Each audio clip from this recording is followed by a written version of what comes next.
Hey everybody, today is the day I'm getting started with learning Russian.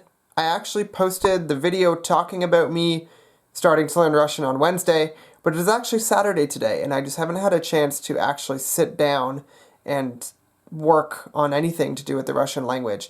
But today is the day. I have my textbook, and I believe the first lesson is going to be on the alphabet. So I'll check back in an hour, and I'll let everybody know how it goes. See you then! Hey, so it's been 2 hours. I thought that chapter 1 was only going to take me 1 hour, but it actually ended up taking me a lot longer. Not a bad thing. It means I got a lot of practice on the Russian alphabet, which wasn't as difficult as I thought it was going to be.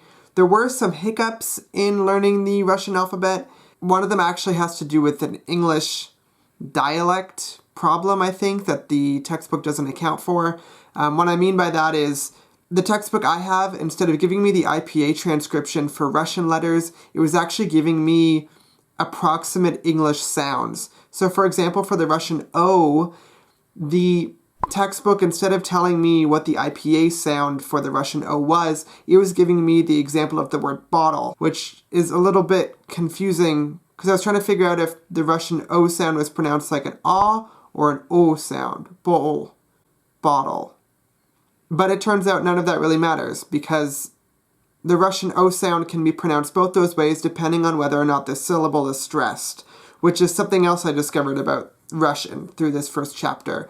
Russian has unpredictable stress. I think actually English has unpredictable stress as well, and that just basically means that I'm going to have to memorize the stress of Russian words instead of actually knowing a pattern. There was also this letter that I'll put right here, and I was really confused by it. It's in the book, it explains it as not really having a sound, but giving the preceding sound almost like a y quality.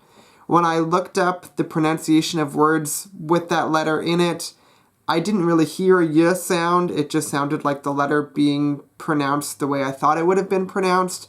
So I'm going to have to explore that a little bit deeper. I'm hoping that when I do Duolingo on my phone, it's going to help me hear that sound better and then be able to pronounce that sound better.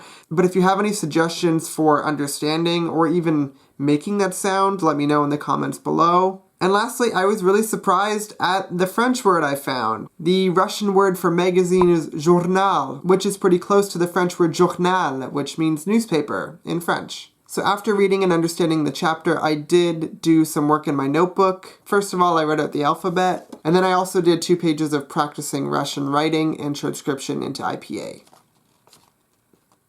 So it went well, I think. I'm getting the hang of it. By the end of the chapter, I was starting to understand the letters and starting to be able to see the patterns in the words. I'm really excited to get started with Duolingo, so I think I'm going to do that a little bit later tonight, if not tomorrow, and I'll let you know how that goes. And I'm back. As you can see, it's a little bit darker now, it's a little bit later in the afternoon, and there's no longer a piece of fluff in my hair. I finished the Duolingo alphabet module. I think I'm going to continue using Duolingo throughout the week just to keep my knowledge of the alphabet really fresh. I also wrote my name in the Russian alphabet. That was a suggestion from the YouTube user One Who Waits, and that was a pretty cool way to try and practice my Russian letters. So thanks for that suggestion.